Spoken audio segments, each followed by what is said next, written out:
Ya Habibi ya Muhammad. Radhiyallahu anhu hadratin Nabi Muhammad sallallahu alaihi wasallam jami'an jami'an malaikat jami'an jami'an ulama jami'an Quran ayna arwah min awliya min syaitan معلمنا سيدنا ودرسنا جميعا بين أمهاتنا جميعا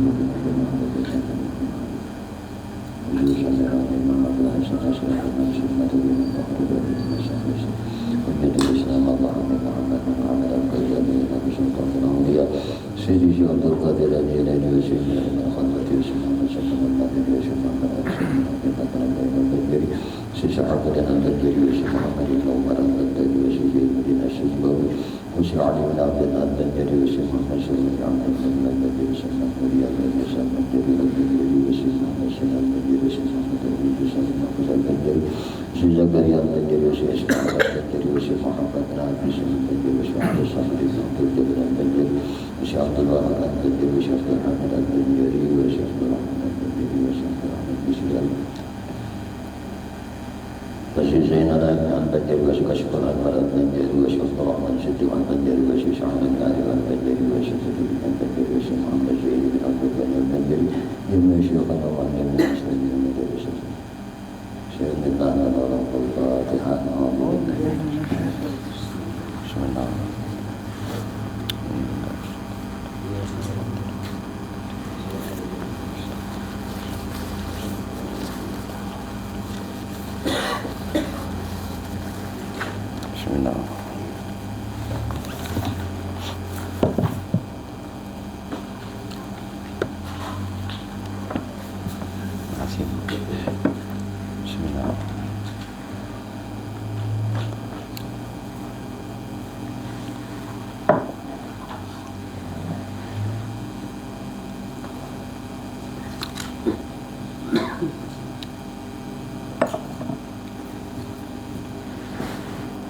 Bismillahirrahmanirrahim. Bismillahirrahmanirrahim.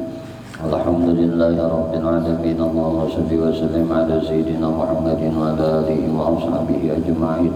Qalu subhanaka la ilma lana illa ma 'allamtana innaka antal alimul hakim. Wa tub 'alaina innaka antat tawwabur rahim. La hawla wa la quwwata illa billahil 'aliyyil 'azim. العزيز العليم عدد كل حرف كتب ويكتب عدد العابدين ودهر الداهرين رضي الله تعالى عني وعنكم أجمعين رضينا بالله ربا وبالإسلام دينا بمحمد صلى الله عليه وسلم نبيا ورسولا رب زدنا علما وارزقني فهما برحمتك يا أرحم الراحمين اللهم إنا نسألك فهم النبيين وحفظ المرسلين وإلهام الملائكة المقربين يا رحمن يا رحيم والحمد لله رب العالمين بسم الله الرحمن الرحيم اللهم صنف رحمه الله تعالى ونفعنا به وبعلومه وبأسراره في الدارين آمين. Ma'rifat kepada Allah Subhanahu wa Ta'ala, mengenal nama Allah Subhanahu wa Ta'ala Al-Jami'u. Al-Jami' adalah nama Allah Subhanahu wa Ta'ala yang ke-87. Al-Jami' artinya nang menghimpun. Dialah nang menghimpun atau nang mengumpulkan antara sesuatu nang sama. Dia pula nang mengumpulkan sesuatu yang berlain-lainan. Bahkan dia nang menghimpun antara sesuatu yang berlawan-lawanan. Al-Jami'u artinya nang menghimpun atau mengumpulkan sesuatu nang sama jenisnya atau nang berlawan-lawanan jenisnya. Adapun contoh Allah Subhanahu wa Ta'ala yang namanya Al-Jami', dia mengumpulkan sesuatu nang sama sebagaimana dia kumpulkan makhluk nang banyak daripada manusia di permukaan bumi ini. Berkumpulnya manusia di satu tempat di bumi itu adalah Allah Subhanahu wa Ta'ala nama himpunannya. kada sigen bangadan al-jami kada kata kumpul manusia-manusia. Kita berkumpul kayak ini tuh karena Tuhan yang bernama Al-Jami. Allah Subhanahu wa ta'ala dengan namanya Al-Jami, dia juga nama himpun sesuatu yang berlawan-lawanan menjadi satu kesatuan. Sebagaimana Allah Subhanahu wa ta'ala menghimpunkan antara tulang urat-urat dan otot, otak, darah, kulit dan lainnya di dalam tubuh manusia. Semuanya berlawan-lawanan. Tetapi Allah Subhanahu wa ta'ala dengan namanya Al-Jami'u itulah yang bisa menyatukan terhadap sesuatu yang berlain-lain. Firman Allah Subhanahu wa ta'ala, wa idz qala Ibrahimu rabbi arini kaifa tuhyil mauta qala awalam tu'min qala bala walakin liyatma'inna qalbi. Ketika Nabi Ibrahim berkata, wahai Tuhanku, bagaimana engkau menghidupkan sesuatu yang sudah mati? Firman Allah Ta'ala, apakah engkau belum percaya?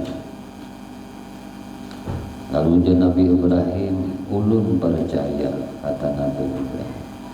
Akan tetapi agar membuat hatiku tentram.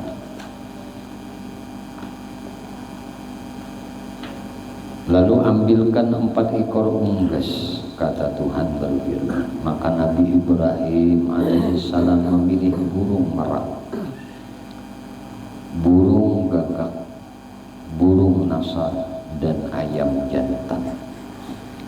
Nabi Ibrahim alaihissalam memilih nang 4 itu karena sifat dan watak nang 4 ini ada pada diri manusia.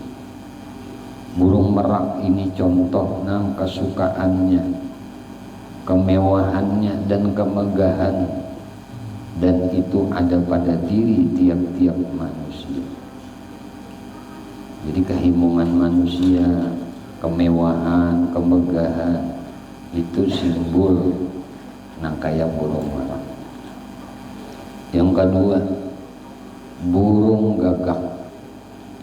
Yang ini adalah contoh bagi orang yang dikenal punya sifat tamak, suka menghendaki punya orang lain.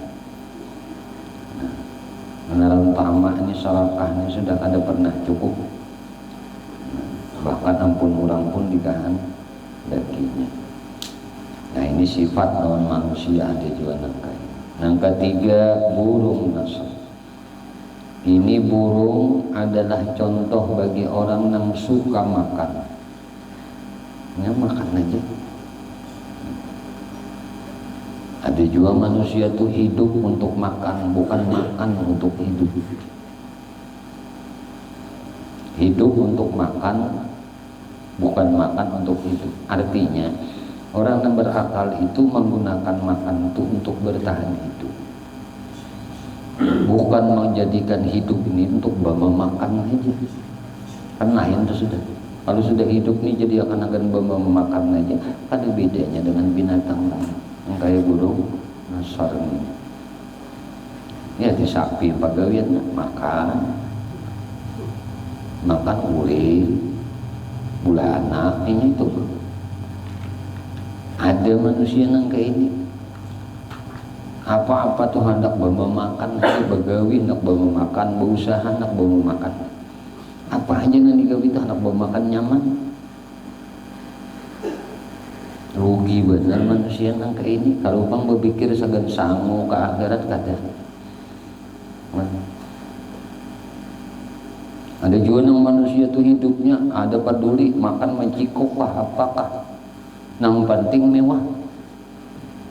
Ada juga manusia yang kayak itu. Penting agak di orang kampung.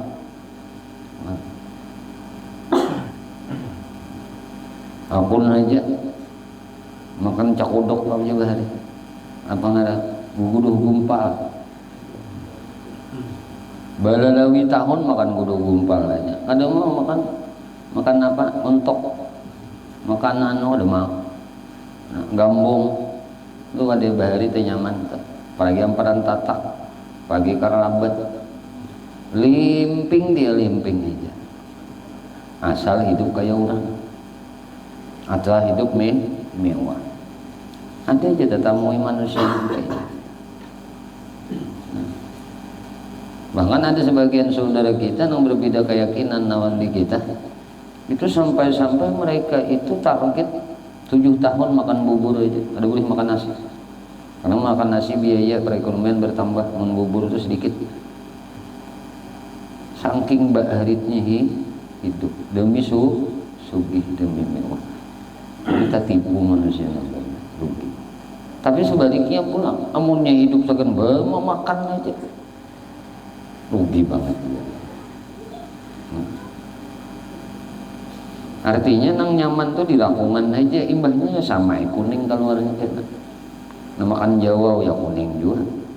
Nah makan pizza ya kuning juga. Makan lemping ya kuning juga. Ya, nah makan pais ya kuning juga. Apalagi pais waluh dulu dimakan. Makin apa? Nah, jadi waluh deh. Sarabu waluh, sayur waluh, lemping waluh, pais waluh. Dua loginya ya. Waluh itu identik dengan nih taping burit kita tuh. Taping burit kita sebelah tuh ya benar hapatan waluh. Nyawa ini waluhinya aja. Iya benar tuh sama nyawa tuh didudukinya, dia nak ini burit.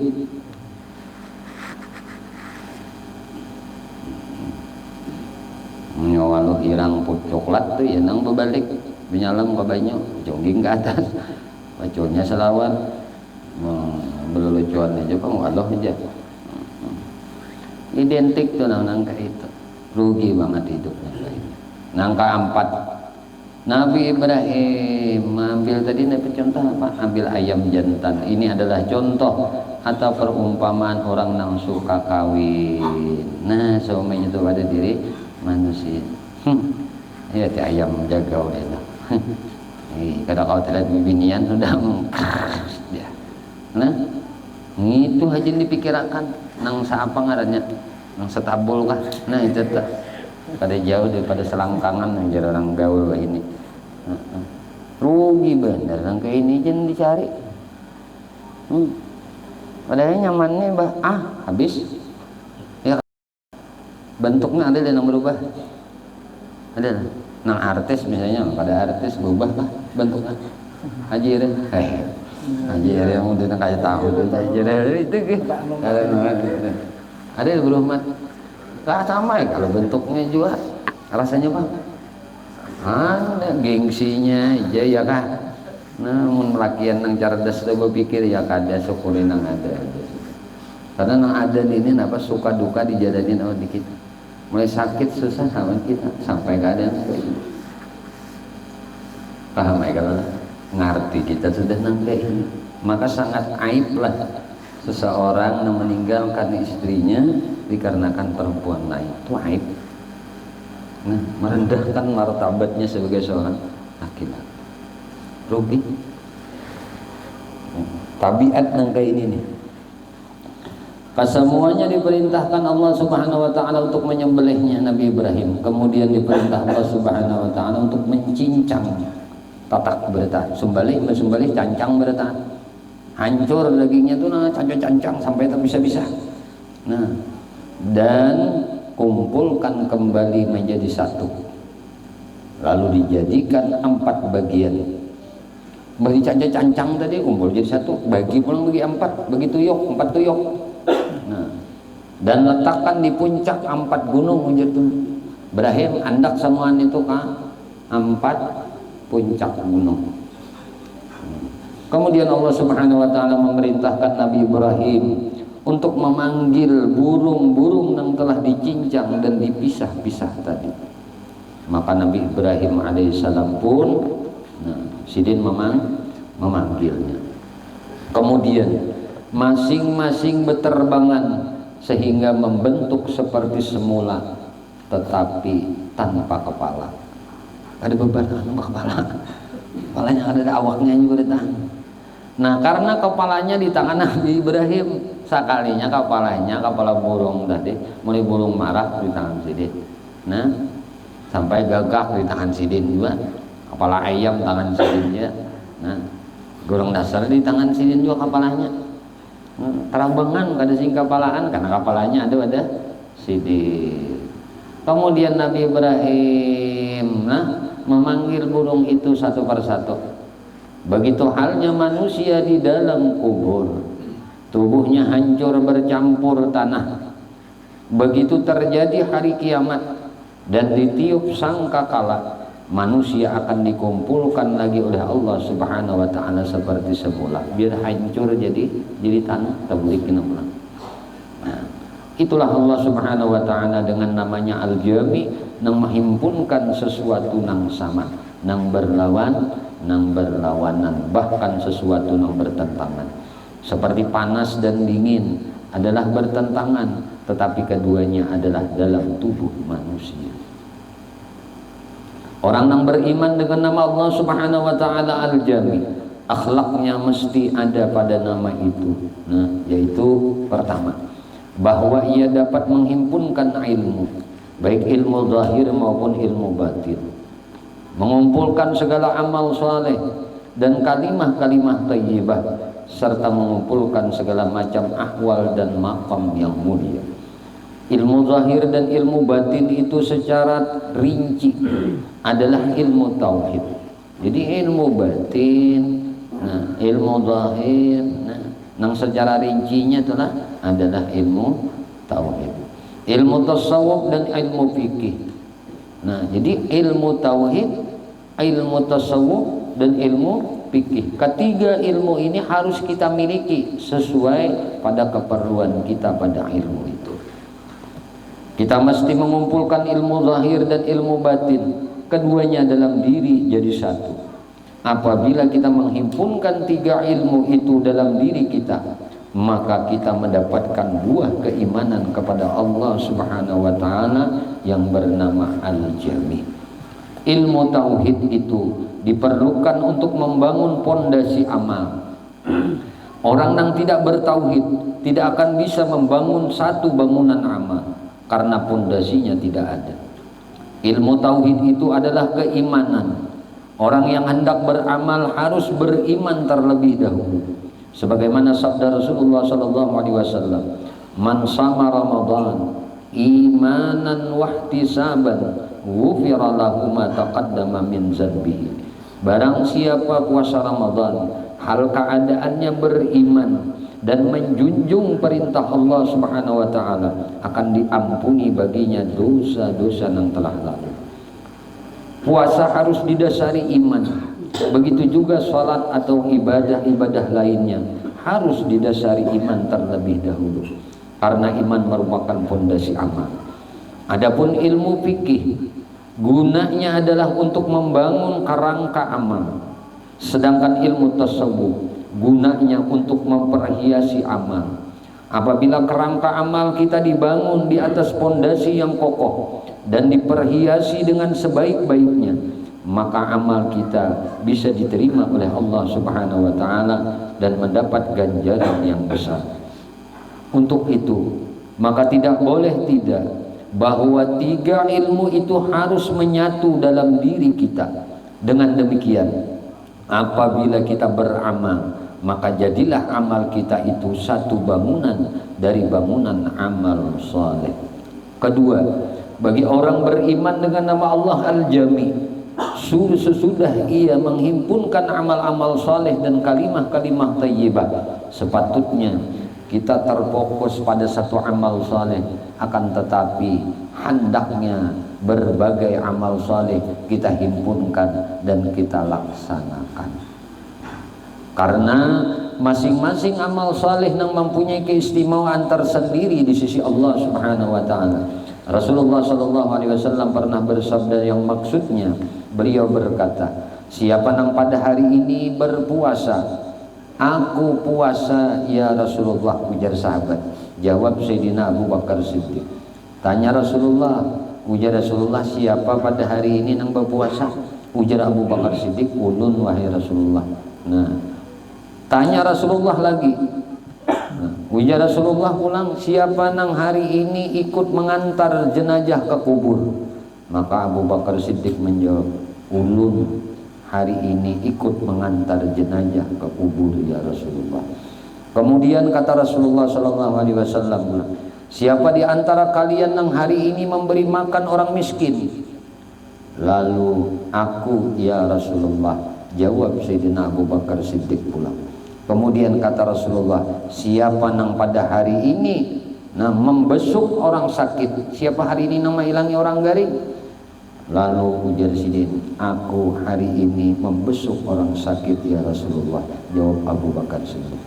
Rasulullah SAW lalu bersabda, tidaklah amal terhimpun, tidaklah terhimpun akan amal-amal saleh seperti itu pada seseorang, melainkan ia masuk surga. Binya amal saleh ini tak kumpul lawan seseorang nang kayak ini nih, masuk surga aja nanti. Nah, segala macam amal saleh yang ada di hadapan kita hendaknya kita kumpulkan dan kita laksanakan agar kita bisa mendapatkan buah keimanan kepada nama Allah Subhanahu wa taala Al-Jami. Di samping menghimpunkan segala bentuk amal saleh, kita juga dituntut untuk menghimpunkan kalimat-kalimat thayyibah seperti zikir, salawat, tasbih, istighfar dan banyak kalimat-kalimat thayyibah lainnya. Apabila seseorang membaca ratibul haddad atau membaca ratibul attas atau membaca ratibul latibul idrus di dalam sehari semalam, maka banyak kalimat-kalimat thayyibah yang ia himpunkan. Karena ratib-ratib itu mengandung berbagai macam kalimat thayyibah, dan semua kalimah-kalimah thayyibah itu mempunyai keistimewaan masing-masing di sisi Allah Subhanahu wa taala. Yang ketiga, keimanan kita pada nama Allah Subhanahu wa taala Al-Jami juga membuahkan bahwa kita menghimpun segala hal atau keadaan atau makam-makam yang mulia. Umpama kita diuji oleh Allah Subhanahu wa taala dengan satu musibah, kehilangan duit. Ini kita nih diuji oleh Allah taala musibah kehilangan duit. Dalam menghadapi musibah ini, sikap kita agar kita bisa menghimpun keadaan-keadaan yang mulia yang mesti kita lakukan, yaitu satu, sabar dengan apa-apa musibah yang telah menimpa. Dua, syukur. Karena nang hilang itu hanya uang, bukan iman. Itu syukurnya kita, duit aja nang hilang, iman kada. Nah, iyalah. Nah, pojok kehilangan mau bersyukur. Anu ulu aja, ulun sapi ulun juntan orang, alhamdulillah harus bersyukur. Tung aja sapi ikam juntan orang. Bini ikam bang juntan orang apa? Anak ikam juntan orang. Nah, itu nang nyata aja dulu tuh, nang real. Apalagi iman nang hilang. Nah, kenapa? Karena duit masih bisa dicari. Yang ketiga, ridha bahwa ini memang sudah kehendak Allah. Sabar, syukur, ridha. Itu kehilangan ada nang kayak gini. Nah, yang keempat, takut jangan-jangan ini hukuman dari Allah Subhanahu wa taala. Yang kelima, raja, mengharap mudah-mudahan dibalas oleh Allah Subhanahu wa taala dengan pahala. Simpulnya, kalau lu nambahin yang terakhir adalah ikhlas. Kenapa bisa demikian? Setiap kita kada ikhlas dengan takdir yang Allah jadikan kepada kita, Allah akan sulitkan untuk kembali itu semua. Makanya guru bari papasan nang di sini. Nah, apabila ikam kehilangan, hilang duit kah, hilang harta kah, nah ditipu orang kah, diambil orang kah, macam-macam itu, ikhlasakan di sini. Hati kamu harus ikhlas.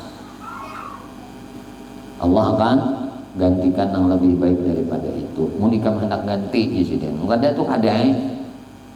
Cuma ikam akan lapang, ikam hidup akan tenang. Nah, kalau kita berhutang pak. Kalau kita berhutang tuh rumusnya sebuting mau nak bayar hutang itu. Satu, hidup itu disyukuri. hutang jangan dipikirkan. Maksudnya di mapa bangun guring tuh ingat aku nih bisi hutang dan aku wajib bayar, itu aja. Jangan dipikirkan, mulai dipikirkan akhirnya gawian yang lain tabang kalah. Bekerja kada optimis, berusaha kada bergairah, kenapa hutang aja yang dipikirkan? Ada gairah lagi dalam hidup. Nah, dan orang yang melakukan ini rata-rata terbayar hutangnya pada ta'ang. Kenapa? Karena menerima ikhlas dengan apa yang ditakdirkan Allah. Itu masalah orang yang dihutang tadi, yang ditipu, yang diambil hartanya, yang duitnya dibawa kabur orang. Nah, rumusnya ikhlas. Nah, sedangkan pulang bagi kita yang berhutang, apa rumusnya? Kiatnya untuk mudah terbayar. Satu, syukuri apa yang Allah beri saat ini, itu disyukuri. Apa yang Allah jadikan saat ini syukuri. Jangan dipikirkan mengenai utang, tapi optimis dalam hidup. Cukup kita bangun guring, ingat sadar, ya Allah, ulun punya utang dan ulun wajib bayar. Ulun kada bisa bayar, kada pian tolongi, itu aja sudah cukup. Pian memudahkan jalannya untuk terselesaikan utang ulun ini, cukup itu aja. Jangan dipikirkan lagi. Terus dia jalan dalam bisnis, dalam usaha, terbayar itu semua. Rumusnya di kita.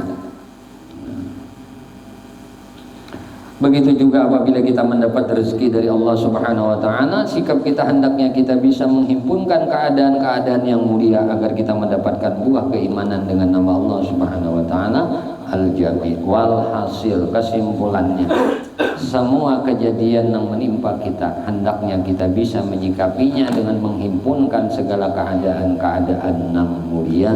Dengan demikian kita akan mendapatkan buah keimanan dengan nama Allah Subhanahu wa taala Al-Jami'. Wallahu a'lam bishawab. Ya Allah, ya Tuhan kami memohon kepada Engkau, ampuni dosa kami ya Allah, ampuni dosa ibu bapak kami ya Allah, ampuni dosa guru-guru kami ya Allah, ampuni dosa istri kami ya Allah, dosa suami kami ya Allah, dosa anak cucu kami ya Allah, dosa sahabat-sahabat kami ya Allah, jiran-jiran kami ya Allah, tetangga-tetangga kami ya Allah, dan dosa-dosa seluruh kaum muslimin dan muslimat, kaum mukminin dan mukminat. Ya Allah, istiqamahkan kami di dalam bertaubat, di dalam beristighfar kepadamu, di dalam berzikir kepadamu, di dalam beramal ibadah kepadamu, dalam bersalawat kepada nabimu, di dalam menuntut ilmu.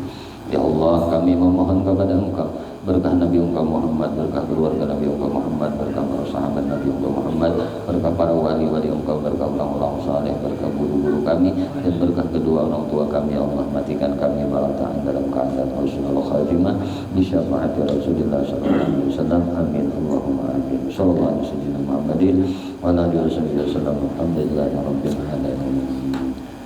Alhamdulillah.